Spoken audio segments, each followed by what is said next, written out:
बिस्मिल्लाहिर्रहमानिर्रहीम अस्सलाम वालेकुम। मैट्रिक रिज़ल्ट के हवाले से वालिदैन का और टीचर्स का जो रवैया है वो क्या है, उसकी अहमियत है, ये मेरा थोड़ा सा आज का मौजू है। मैट्रिक रिज़ल्ट 2025 आप लोगों को पता है कि उसका बाकायदा तौर पे कल ऐलान हो चुका है। लाहौर बोर्ड के हवाले से अगर हम बात करें तो लाहौर बोर्ड में टोटल 1,66,000 जो उम्मीदवार हैं वो कामयाब हुए हैं और कुल अगर हम बात करें तो 2,54,000 स्टूडेंट्स ने उसमें हिस्सा लिया। 2,54,000 और उसमें से 1,66,000 कैंडिडेट्स जो हैं वो कामयाब हुए हैं। और तनासब देखें तो ये कोई 65.32 यानी कि कोई 65.5% जो उम्मीदवार हैं वो कामयाब हैं। और ये अच्छा तनासब है कि अच्छी ये रेशो है पासिंग मार्क्स की। और फर्स्ट पोजीशन लाहौर बोर्ड की जो साइंस ग्रुप के हवाले से वो एक हमारी बेटी, एक लड़की, उसने ये मैदान मार लिया है। कसूर के एक बड़े कस्बे मशहूर इलाहाबाद से उसका ताल्लुक है। हरम फातिमा, जिस तरह से आप लोग देख भी चुके हैं सोशल मीडिया वगैरह के ऊपर। तो ये रिज़ल्ट की थोड़ी सी हमारे सामने है। अगर हम थोड़ा सा गौर करें अपने आप के ऊपर या इर्द गिर्द दाएं बाएं, तो ये एक रवैया कह लें इसको या एक हमारी आदत कह लें कि जब बच्चों का रिज़ल्ट आता है और उसमें कोई हमारा बच्चा, अपना कोई बेटा, कोई बेटी, भतीजा, भांजा, करीबी जो रिश्तेदार हैं, जब उनका भी रिज़ल्ट साथ में आता है तो हम फौरी तौर पे अपने बच्चों के रिज़ल्ट्स को दूसरों के साथ, यानी कि सबसे पहली हमारी कोशिश ये होती है कि अपनी फैमिली के साथ बच्चों के रिज़ल्ट को कंपैरिजन करते हैं कि अच्छा जी आप कितने नंबर आए हैं और फलां के भाई के बेटे कितने हैं, बहन के बेटे कितने नंबर आए थे। तो फौरी तौर पे ये एक बहुत बड़ा उस बच्चे के साथ ज़्यादती होती है। उस बच्चे के साथ एक प्रेशर डेवलप होता है कि जब हम उसको, या फिर दूसरी कोशिश कि जितने भी हमारी फ्रेंड लिस्ट में, यानी कि हमारे ऑफिस के जो कलीग्स होते हैं कि जी मेरे फ़लाँ दोस्त के उसके बच्चे ने जी इतने मार्क्स लिए, वो ये कर रहा है, वो इंजीनियरिंग में चला गया, वो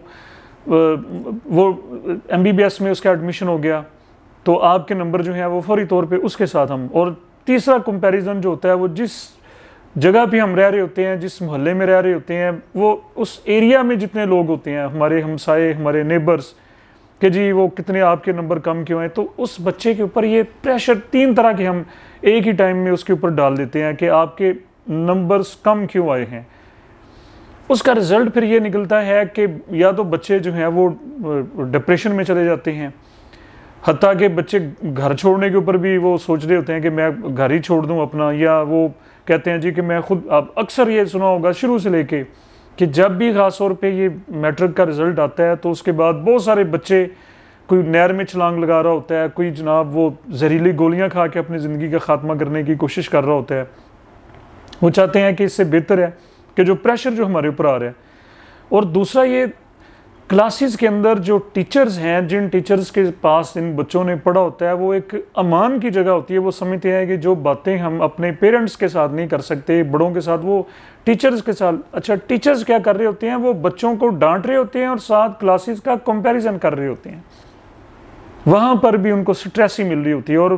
और जिनके नंबर कम होते हैं या जिनकी खुदा न खास्ता कोई एक आधी सप्ली आ जाती है, तू कुछ कर ही नहीं सकता, मतलब कि तू फेलियर है, उसको इतना ये जुमला हम सुनाते हैं। वो घर जाता है, वो एकेडमी जाता है, वो अपनी स्कूल में जाता है, तो सब की तरफ से एक ही बात होती है कि बस तुम फेलियर हो, तुम कुछ नहीं कर सकते। उसका रिज़ल्ट क्या निकलता है एंड पे जाके कि उस बच्चे के जहन में उसकी जो सलाहियतें होती हैं, उसकी कुछ करने की, उसके अंदर जो उसकी क्रिएटिविटी जो होती है, उसकी एक जो जज्बा होता है, जो उसकी हिम्मत होती है, वो दम तोड़ देती है, वो जवाब दे जाती है, उसके आसान जवाब दे जाते हैं। उसके लाशऊर के अंदर ये बात बैठ जाती है कि मैं फेलियर हूँ, मैं कुछ नहीं कर सकता।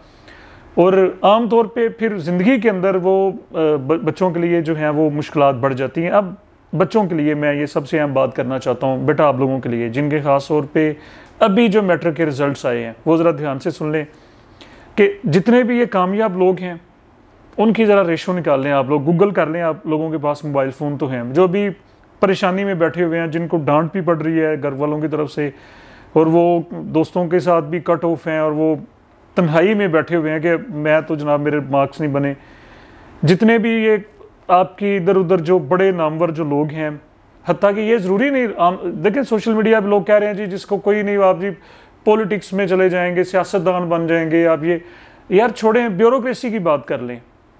तो बेटा जो ब्यूरोक्रेट, जो बड़े बड़े मुल्क के जो ब्यूरोक्रेट्स हैं, उनकी ज़रा आप लोग हिस्ट्री निकाल लें तो वो आप हैरान रह जाएंगे कि वो बोर्ड के टॉपर्स नहीं हैं, वो यूनिवर्सिटियों के टॉपर्स नहीं हैं, वो आम मिडल यानी कि जिनके मीडियोकर जिसको हम कहते हैं कि जो एवरेज के साथ जो चल रहे होते हैं।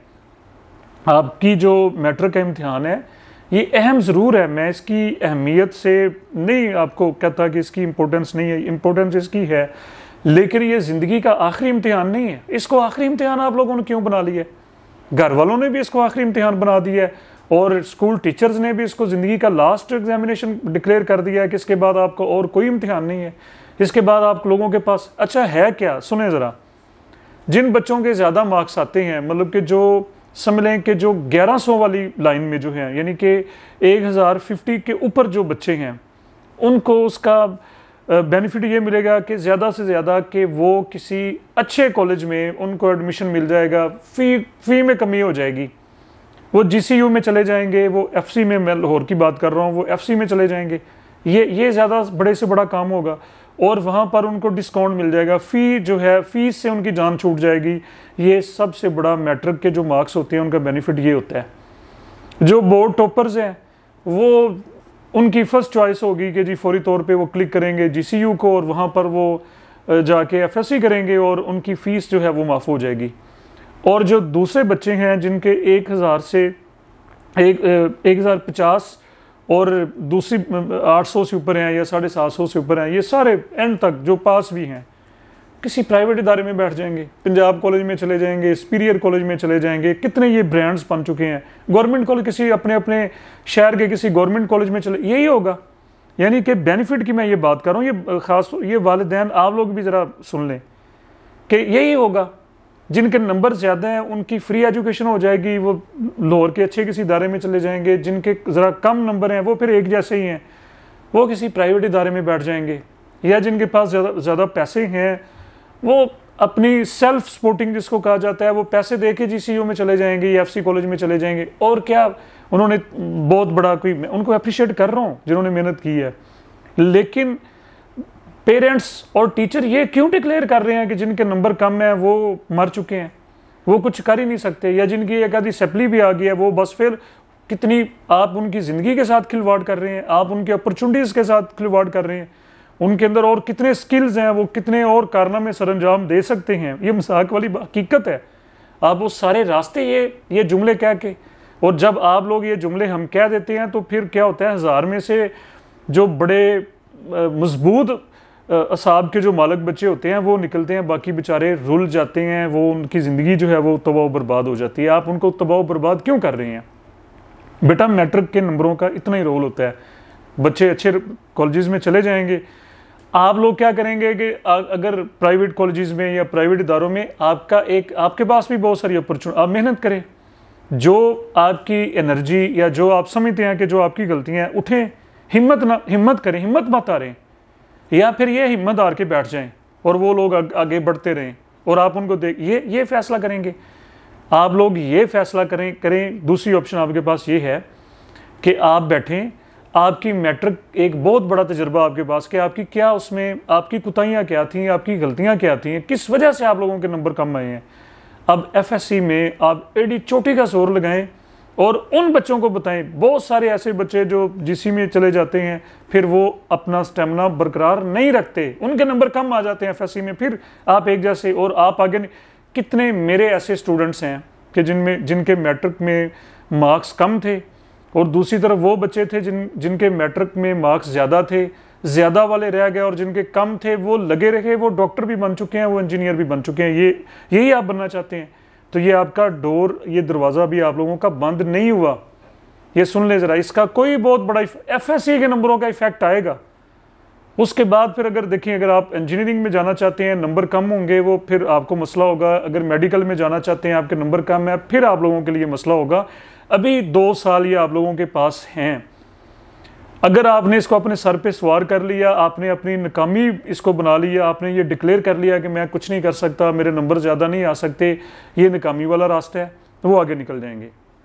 दूसरा होप वाला रास्ता है कि आप उठें, मेहनत करें, एफएससी में जिस भी अब अच्छे इदारे में आपको एडमिशन मिल सकता है, जाके चुप करके एडमिशन लें, अपने सब्जेक्ट्स को इम्प्रूव करें, दिन और रात एक करें। और फर्स्ट ईयर का जो 1 साल आंखें बंद करके पता ही नहीं चल रहा कि कैसे गुजरना है, साबित कर दें कि हम कुछ कर सकते हैं। ये ज़रा साबित करके दिखा दें कि जी आप लोगों के मैट्रिक में नंबर ज़्यादा थे, मेरे फर्स्ट ईयर में ज़्यादा है। ये बच्चों को, मैं टीचर्स को भी ये कहना चाहता हूँ, मैं वालिदैन को, अपने बच्चों को इनकरेज करें, उनका हाथ थामें, उनको ज़ाया होने से बचाएं। जिनकी कोई सप्ली है या जिनका कोई सब्जेक्ट कमज़ोर है, तो बेटा 1 साल से कुछ भी नहीं होता। मैं कई ऐसे बच्चों के नंबर आप कमेंट बॉक्स में डाल देता हूँ कि जिन्होंने अपने सब्जेक्ट्स को रिपीट किया, रिपीट करने के बाद वो उनके अच्छे मार्क्स बने और आज वो कहाँ से कहाँ पहुँच चुके हैं। तो आखिर में मेरा कहने का सारा मकसद ये है कि मैट्रिक में कम नंबरों वाले फेलियर नहीं है। मैट्रिक में जिनके कम मार्क्स आए हैं वो नाकाम नहीं होगा ज़िंदगी में। ये एक छोटा सा इम्तिहान था, उसमें हमें पता चला, अपनी कोताहियों को जांचने का हमें मौका मिला, अपनी जो नाकामी है उनका हमें पता चला। आगे बढ़ें, आगे बहुत बड़ी ज़िंदगी आपकी मुंतज़िर है, आगे कॉलेजेस आपके मुंतज़िर हैं, यूनिवर्सिटीज़ के दरवाजे आप लोगों के लिए खुले हुए, हिम्मत करें।